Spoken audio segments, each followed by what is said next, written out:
Hello everyone, it's AJ. Welcome back to the channel. Welcome to a new comic book review.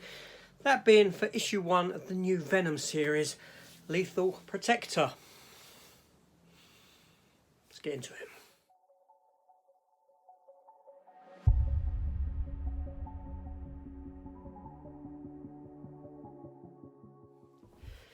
Okay, yeah, so while at the comic shop the other day, I did pick up issue 1 of Venom Lethal Protector.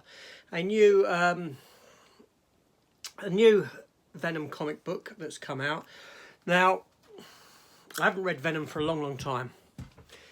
I'm not too keen on a lot of stuff that Marvel puts out at the moment because it's very much influenced by the films, and this comic's no exception. I'll get into that. I preferred it when the films were dictating, the comics were dictating what the films do, but now the films and TV dictate what happens with the comics, and yeah, I don't really like that side of it. But yeah, so Venom Lethal Protector. Now, way back in the 90s when Venom was given his first solo run, we had a series called Venom Lethal Protector. This here is the graphic novel collecting all 5 or 6 issues, however many it was, which was drawn by Mark Bagley. I do have I do have it properly somewhere. That's the cover of the first issue. Anyone in the comic world might recognise it. It had a metallic cover. I've got it but in a box somewhere. So yeah, so this new series obviously takes the same name, Lethal Protector, which he calls himself in the film now, and I thought, okay, I'll go back to it. It's Eddie Brock back in the skin, and yeah, because Venom's had a wealth of people that he's been connected to lately and all this sort of thing, and yeah, including people like Flash Thompson, and you had Agent Venom and all this sort of thing. But I like the classic old Eddie Brock Venom. So anyway, so in this series we catch up with Venom.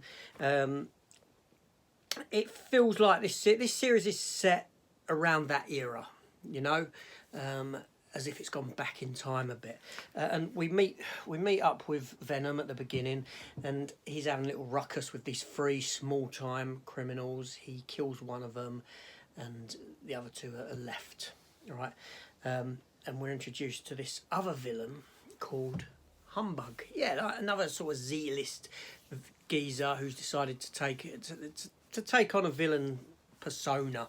He used to be the villain. He's come out of retirement, and basically his special power is that he can speak to insects and amplify the sounds that they make. Obviously, as you know, sound affects Venom.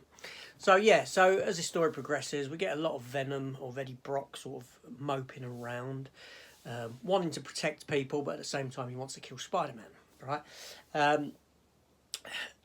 This Humbug fella, he goes to find these other 2 villains that survived the attack on Venom, and offers to join their crew. They sort of laugh him off, but then by the end of the book, we get Venom is sort of defeated by him, in that Eddie Brock's left broken. The symbiote seems to be dead because of the sounds that the geezers use, the amplified insect sounds, and all this sort of stuff. Now, there is stuff going on with the lab place that you're introduced to in the films. So this comic book has been very much opened up to the viewers of the film. There's scenes within the comic where Eddie goes and visits his ex-girlfriend, as per the second film, who's now engaged to a new individual, as per the second film. So there's this stuff in here that as a viewer of the films you can connect to and latch on to, saying, okay, I know that story element, I get that story element, with the, you know, the place from the first film, the laboratory place, and the girlfriend situation from the second film. Like I said, Eddie Brock as a character, it gets me because I'm very much about looking forward. If something bad happens to me tomorrow, I try not to dwell on it. I try to then look forward and leave that in the past. There's no point in living in the past, getting upset about things that have happened. and they've happened. That's it. That ain't gonna change. You move forward from that, and you try and learn from those mistakes. Eddie Brock's one of these characters who lives in the past. He's got this hatred for Spider-Man. And he always wants to get at Spider-Man, for Spider-Man ruin his career and all this sort of a thing. But anyway, so that's how I perceive the character of Eddie Brock. So I find that somewhat tiring now. But I will say with this story, I enjoyed this first issue. It was a fun read. The art in it is pretty good. I mean, it looks like they've got an artist who's very much like Mark Bagley. Now, Mark Bagley has been a long time Spider-Man artist back in the day. Yeah, very famous artist with Marvel, and he did draw that original Venom Lethal Protector series. So the art is of a very similar kind of style. So if you've come back to it from reading it from them days because you're intrigued like me by the title, you're given an art style that's very reminiscent of what you know from history, from historic in the Marvel Comics Spider-Man and Venom runs. Mark Bagley did draw a fantastic Venom. He was a superb Venom artist, probably second only to Todd McFarlane. But yeah, so this new series, yeah, I'm looking forward to reading the rest of them and see where it goes.